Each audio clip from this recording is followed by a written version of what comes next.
Hi hello అందరికీ welcome back to my channel Manthena Sravanthi. ఈరోజు మనం కమ్మని నోరూరించే చికెన్ పకోడీ స్ట్రీట్ స్టైల్ కరకరలాడుతూ నోరూరించే పకోడీ ఇంట్లోనే తయారు చేసుకుందాం.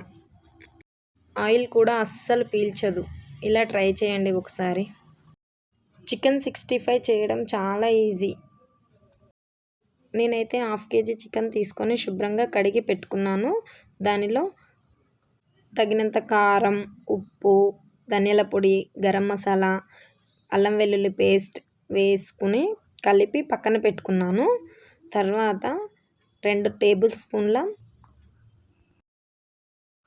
శనగపిండి, 2 టేబుల్ స్పూన్ల బియ్యపిండి.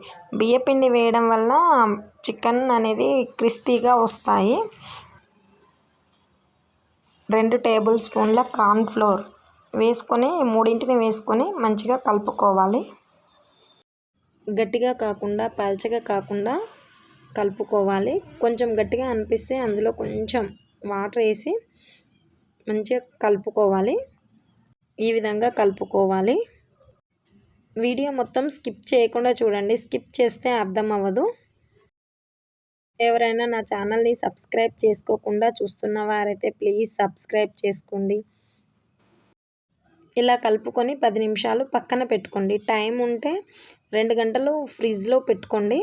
అప్పుడు మనకు కలిపిన మిశ్రమం మొత్తం చికెన్ ముక్కలకు పట్టుకొని చికెన్ పకోడీ చాలా బాగా వస్తుంది. ఇలా అయితే నేను కలిపి పక్కన పెట్టుకున్నాను. తర్వాత కడాయి పెట్టుకొని డీప్ ఫ్రైకి సరిపడినంత ఆయిల్ వేసుకోవాలి.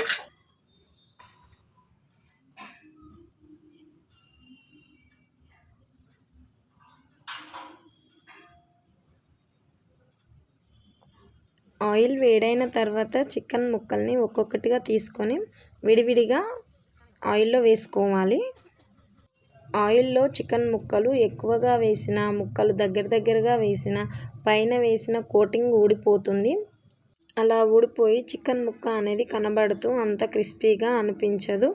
కాబట్టి ఫ్రై చేసేటప్పుడు ఈ మెథడ్ని ఫాలో అవ్వండి. ఈ మెథడ్ ఫాలో అవ్వడం వలన చికెన్ ముక్క ఫ్రీగా ఫ్రై అయ్యి క్రిస్పీగా ఉంటుంది.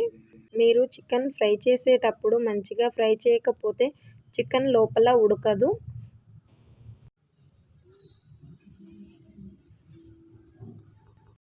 కాబట్టి స్టవ్ని మీడియం ఫ్లేమ్లో పెట్టి మంచిగా ఫ్రై చేయండి. ఇలా మిగతా పీసెస్ని కూడా నేను మళ్ళీ వేసి ఫ్రై చేస్తున్నాను.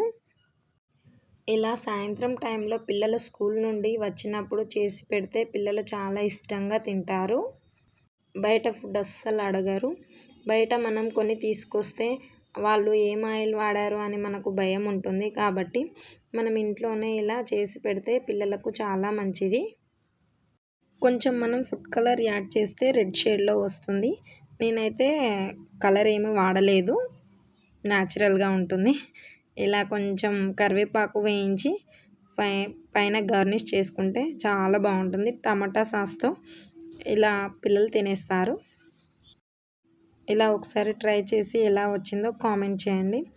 ప్లీజ్ మంతెన శ్రవంతి ఛానల్ని సబ్స్క్రైబ్ చేయండి. బాయ్ అందరికీ.